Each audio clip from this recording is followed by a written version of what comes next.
Fra l'Isonzo, il Tagliamento e il mare si estende la vasta area della bassa pianura friulana, 78.000 ettari, che ha 3 zone caratteristicamente diversificate, una superiore asciutta, una intermedia a scolo naturale e una a scolo meccanico verso la laguna e il mare.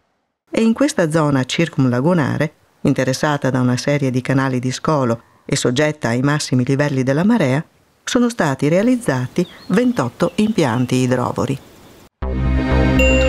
Le reti per la pesca erano di canapa, erano fabbricate dalle abili mani femminili.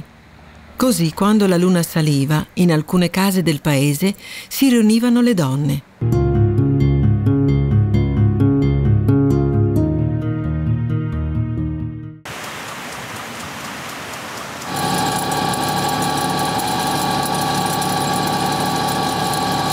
Questa qua è una delle acque un po' più rigide del Friuli, perché siamo sui 12 gradi, quindi è un'acqua gelidissima. E a me è capitato purtroppo che si è bloccato il galleggiante sotto lì e io ho dovuto, con la porta giù, ho dovuto immettermi nell'acqua. Una volta c'era la laguna qua, sono state chiuse e arginate queste zone, però chiaramente essendo sotto il livello medio mare, tutto quello che piove deve essere pompato fuori a valle, in laguna, cioè in mare.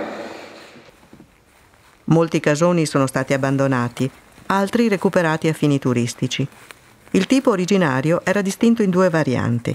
Il più semplice, quello della laguna di Grado, influenzato da pescatori istriani.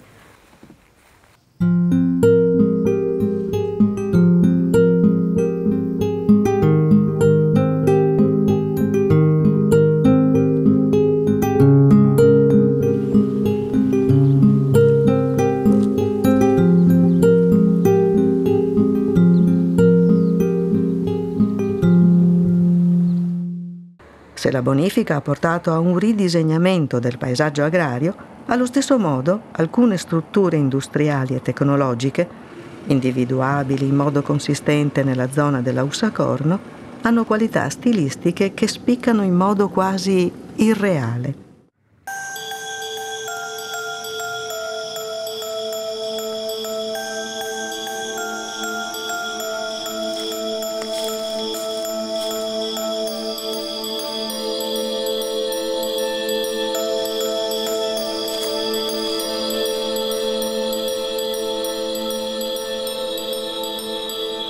La chiesetta di Sant'Antonio sorge presso la riva del torrente Turgnano, che fa parte dell'antica litoranea veneta. È possibile che i militari che fecero le scritte siano stati dei feriti di passaggio.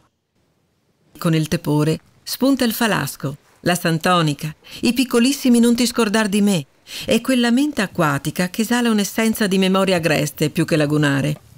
I trampolieri dalle zampe filiformi passeggiano solitari lungo il litorale. Le alzavole, i migliorini, germani e codoni. È tempo di frega. I bracconieri di Oratelle si camuffano sotto pesanti mantelli grottescamente per non farsi riconoscere dai finanzieri.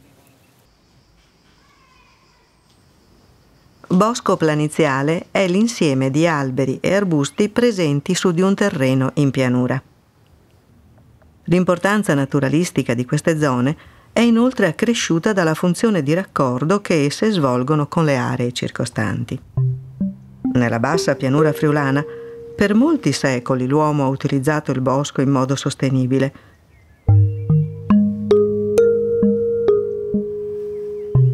Anche quando la gestione del bosco a fini conservativi era mossa solo da ragioni utilitaristiche, come nel caso. Valle Grotari è una vecchia valle da pesca posta a ridosso dell'abitato di Marano Lagunare. Dopo l'abbandono si è trasformata progressivamente in un vasto canneto intervallato a pozze stagnanti poco profonde. Di luoghi come Valle Grotari in regione non ce ne sono. Oggi questa piccola zona umida di 12 ettari è uno straordinario compendio di biodiversità.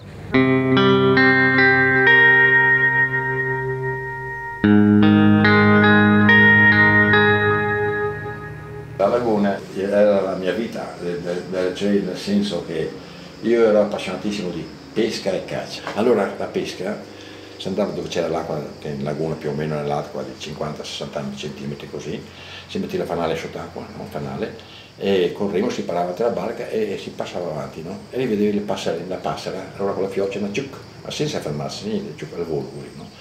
Si prendeva 15-20 kg di pesce quella volta, c'erano anguille, pesci, tutto, passerini, roba delle mate.